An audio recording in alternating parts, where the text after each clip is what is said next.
네, 아멘. 오늘 말씀의 제목은 그 부활의 능력을 알고자 하여, 부활의 능력을 알고자 하여라는 제목입니다. 오늘 말씀에서 이 바울 사도는 그 당시 거짓 교사들이 율법의 행위를 통한 또 인간적인 자랑 이런 것들을 주장하는 것에 대해서 예수를 믿는 우리가 진정으로 자랑하고 주장할 것이 무엇인가를 지금 말씀해 주고 있습니다. 먼저 바울은 오늘 본문 1절과 3절에서 주 안에서 기뻐하라 하면서 육체적인 할례와 율법의 행위를 통한 의를 주장하는 자들을 피하라고 빌립보 교인들에게 권면하고 있습니다. 그리고 하나님의 성령으로 봉사하고 그리스도 예수로 자랑하고 육체를 신뢰하지 않는 바울과 함께하는 전도자들이 진정한 할례자라고 하고 있는 것입니다. 오늘 말씀에 보면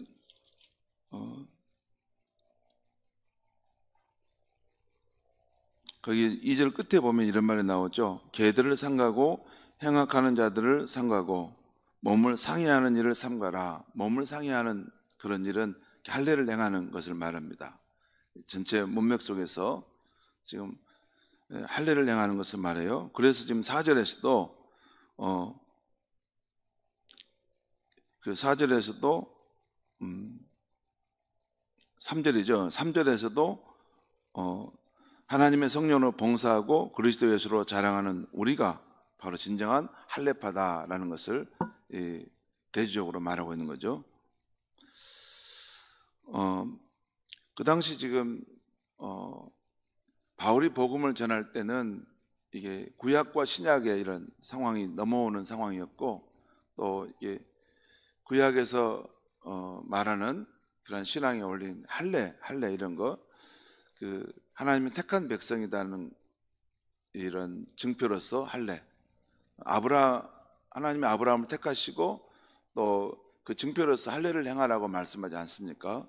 그래서 그 몸에다가 남성의 그 성기에다가 거기 할례를 행하는 거, 그렇게 해서 하나님의 택한 백성임을 나타내라는 것이죠. 근데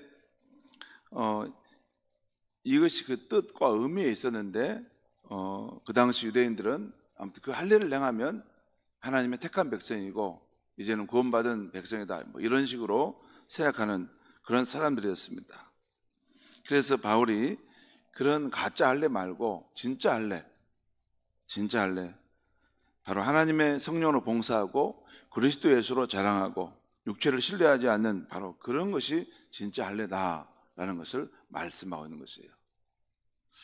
이것은 로마서 2장 28절 29절에서 바울이 참된 유대인이 누군가 하는 것을 말씀해 주는데요. 거기 보면 들어보십시오. 무릇 표면적 유대인이 아니요 표면적 육신의 할례가 아니니라. 오직 이면적 유대인이 유대인이며 할례는 마음에 할지니 영에 있고 율법 조문에 있지 아니한 것이라. 그 칭찬이 사람에게서가 아니요 다만 하나님에게서니라. 그러니까 그 당시 육체적인 할례를 이런 걸 함으로써 이제 우리는 아브라함의 후손이고 구원은 다 이제 우리가 따르는 당상이다. 우리는 하나님의 택한 백성이다. 그리고 거기에 너무 의지하는 그런 유대주의자들에 향해서 바울이 이렇게 말하고 있는 것이죠. 진정한 할례가 무엇인가? 그것은 영에 있고 율법 조문에 있지 않다는 것입니다. 그리고 사람들에 의해서 인정받는 것이 아니라 하나님께서 참으로 너는 영적인 할례자구나, 정말 하나님께 구별된 백성이구나, 그렇게 인정받는 것이 중요하다는 것을 바울이 말하고 있는 것입니다. 다음으로 바울은 오늘 보면 4절에서 6절까지 해서 자신도 족보나 종교적 전통 등 그런 부분에서 인간적인 자랑을 얼마든지 할 수 있는 사람임을 말씀하고 있어요.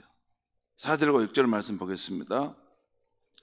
그러나 나도 육체를 신뢰할 만하며 만일 누구든지 다른 이가 육체를 신뢰할 것이 있는 줄로 생각하면 나는 더욱 그러하니라. 나는 8일 만에 할례를 받고 이스라엘 족속이요 베냐민 지파요 히브리인 중에 히브리인이요 율법으로는 바리새인이요 열심으로는 교회를 박해하고 율법의 의로는 흠이 없는 자로다. 지금 오늘 여러분 지금 빌립보서 말씀 우리가 읽고 있지 않습니까? 빌립보서 이 말씀이 바울이 쓸 때 그냥 이게 뭐 중립적인 상황에서 지금 쓴 게 아니고 빌립보 교회에 이 할례파 유대인들이 들어와서 할례를 받아야 되고 율법을 지켜야만이 구원을 얻을 수 있다. 예수를 믿는 것만으로는 안 되고 구약에서 말하는 하나님의 선민이 되려면 할례도 받고 율법을 지켜야만이 구원을 받을 수 있다. 이렇게 말하는 자들이 있었기 때문에 바울이 지금 그들에 대해서 논쟁적인 그런 이야기를 하면서 그들의 그런 주장은 맞지 않고 만약에 그들이 그렇게 육체적인 것이 중요하다고 주장한다면 그러면 나도 말해보겠는데 사실 육체와 전통적인 것 또 내가 혈통과 이런 족보를 따지면 나도 할 말이 많은 사람이다 그 말입니다. 이 말이 우리가 볼 때는 뭐 여기 말하는 뭐 여기 나오는 그 8일 만에 할례를 받고 베냐민 지파요 히브리인 중에 히브리인이요 또 율법으로는 바리새인이다 이런 말들이 저와 여러분에는 별로 중요하지 않을 수 있습니다. 근데 그 당시 유대인들에게는 종교적인 전통이 뿌리를 어디에 두고 있느냐가 굉장히 중요했습니다. 그것이 사회적인 신분과도 연관되고 그 학벌과 교육 받는 것도 다 연관되는 것이었어요. 좋은 가문에 있는 그런 혈통과 그런 사람들이 율법의 교육을 잘 받아서 사회적인 지도자가 되는 사회였습니다. 지금 바울이 그런 족보나 종교적 전통 면에서 보더라도 나는 잘하는 것이 많은 사람이다 그 말입니다. 그렇지만 바울은 그리스도 예수를 믿은 이후로 지난날에 자신이 자랑했던 것, 자신이 의지했던 것들을 다 해로 여긴다는 것입니다. 그리고 이제 자신이 진정으로 추구하는 것이 무엇인가를 말씀하고 있는 것입니다. 그 7절부터 9절에 쭉 나와 있어요. 제가 한번 읽겠습니다. 7절입니다. 그러나 무엇이든지 내게 유익하던 것을 내가 그리스도를 위하여 다 해로 여길 뿐더러 그러니까 지난날 내게 유익했던 것, 내가 자랑했던 것, 내가 의지했던 것 이런 것들을 내가 그리스도를 위하여 이제는 다 해로 여긴다는 것입니다. 8절입니다. 또한 모든 것을 해로 여김은 내 주 그리스도 예수를 아는 지식이 가장 고상하기 때문이다. 그러니까 그런 것들을 다 해로 여기는 것은 나의 주 그리스도 예수를 아는 지식이 가장 고상하기 때문이다. 여러분 우리가 그 성경 말씀 읽을 때 어떤 지식 말하면 머릿속으로 있던 지식을 이렇게 이것을 쌓는다는 것을 말한다라고만 생각하면 그건 오산입니다. 그렇지 않습니다. 성경에서 말하는 무엇을 안다, 지식이라고 하는 것은 경험적인 알을 말합니다. 그것을 놓치면 안 됩니다. 성경에서 말하는 지식은 지금 오늘날 이성적으로 이렇게 막 뭔가 지식을 쌓고 학습을 하고 배우고 이런 것은 근대 사회 이후에 현대 사회로 오면서 이렇게 학문이 분화되면서 지식을 쌓는다고 하는 것은 우리 인격적이고 온 전제적인 그런 차원이 아닌 머리를 이렇게 발달시키는 것을 생각하는데 옛날에는 이 지식을 쌓는다는 것은 전인격적으로 알아간다는 것이에요. 그러니까 그리스도 예수를 아는 지식, 이거 말은 그리스도 예수를 알아가는 그런 삶, 그리고 그 그리스도 예수를 내 삶에 체험해가는 삶, 이것이 가장 고상하기 때문이라고 말입니다. 내가 그를 위하여, 그리스도를 위하여 모든 것을 잃어버리고 배설물로 여김은 그리스도를 얻고 그 안에서 발견되려 함이니. 여러분, 여기서 그리스도를 얻고 그 안에서 발견되려 함이니, 항상 성경을 읽을 때, 여러분 신약 성경 읽을 때 놓쳐서는 안 되는 것은 그리스도 또 그 안에서 발견된다, 주 안에서 있다, 이렇게 하면 무슨 문자적으로 관념적으로 어느 그런 것을 말하는 게 아니고, 우리가 믿는 그리스도는 부활하시고 살아계신 분이십니다. 그러니까 살아계시고 실제 하시는 그 그리스도를 얻고 그 그리스도 안에서 내가 함께 살아있는 것을 경험하기를 원한다, 그 말이에요.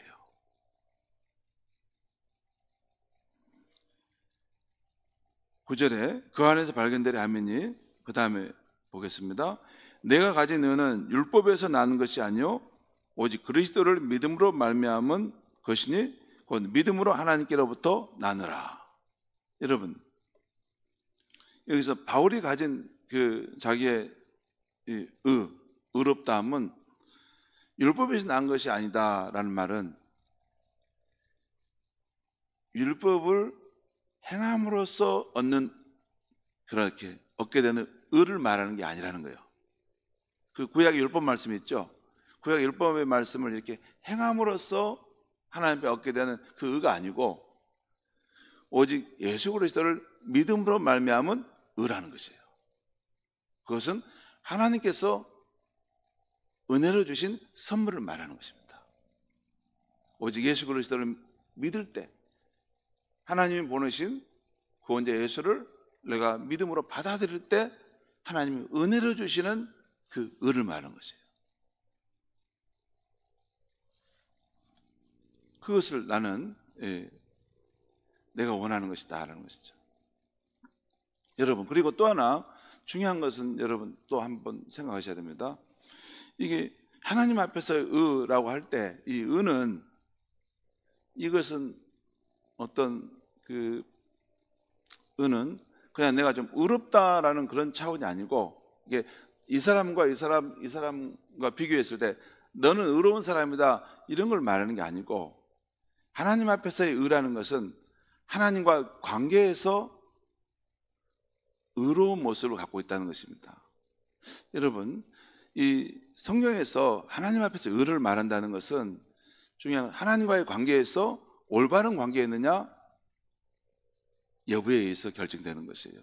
예수님을 우리가 믿고 하나님과의 관계에서 의를 얻는다는 것은 사실 우리가 그 사람이 의롭다 인정을 받는 것도 있지만, 진짜 중요한 것은 하나님과의 관계가 올바르게 이제 세워지게 되었다는 것이에요. 여러분, 진짜 의로움은 다른 게 아닙니다.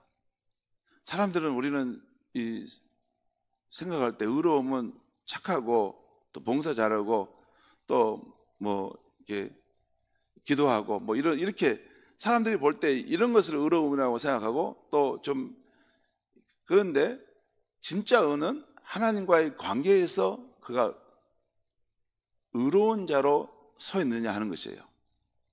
그게 더 중요합니다.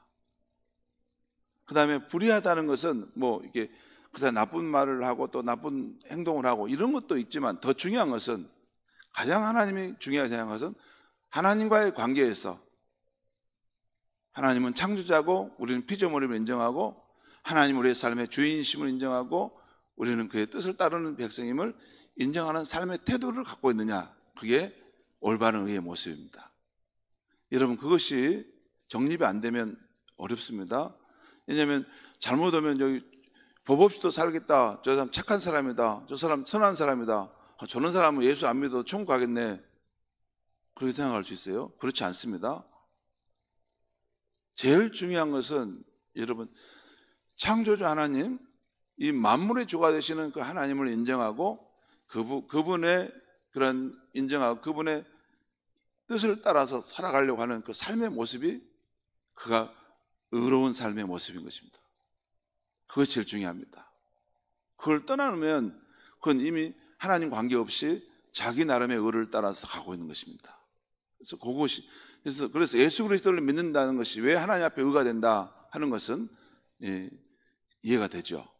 왜냐하면 하나님의 그러한 보내신 뜻을 따라서 내가 하나님께 다시 돌아간다는 것을 의미하는 것입니다. 자, 그 다음에 바울은 지금 여기서 중요한 걸 말했는데, 먼저 그런 자기가 이전에 족보나 종교적 전통으로 자랑했던 것을 다 버릴 만큼 그리스도 예수를 믿음으로 하나님 앞에서 의롭다함을 얻기를 자기는 원한다라는 말을 했고, 또 하나 오늘 10절 11절 또 하나 중요한 부분을 말해요. 10절 11절 제가 읽겠습니다. 내가 그리스도와 그 부활의 권능과 그 고난에 참여함을 알고자 하여 그의 죽으심을 본받아 어떻게 해서든지 죽은 자 가운데서 부활에 이르려 하노니. 자, 사도 바울은 이게 세상에 있는 모든 자랑을 다 배설을 물러 버릴지라도 예수 그리스도 안에 있는 의를 얻고자 한다는 것을 말씀했어요. 또 하나 그가 정말로 추구하고 구하는 것은 그 어찌하든지 그리스도와 그 부활의 권능을 자기가 체험적으로 알기를 원한다는 것이에요. 그리스도 예수로 인한 의를 얻는 것뿐만 아니라 그리스도와 그 부활의 권능이 내 삶의 실제가 되기를 원한다는 것이에요.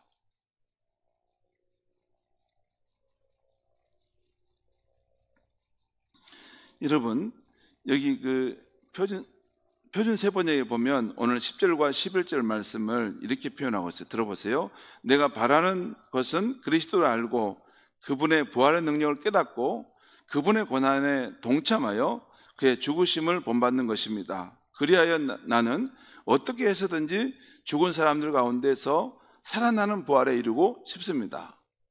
이 말씀의 뜻은 이렇습니다. 오늘 우리 성경하고 표준세번역하고 공동번역을 비교하면 약간 달라요. 중요한 것은 바울이 그리스도와 그 부활의 권능을 알고자 해서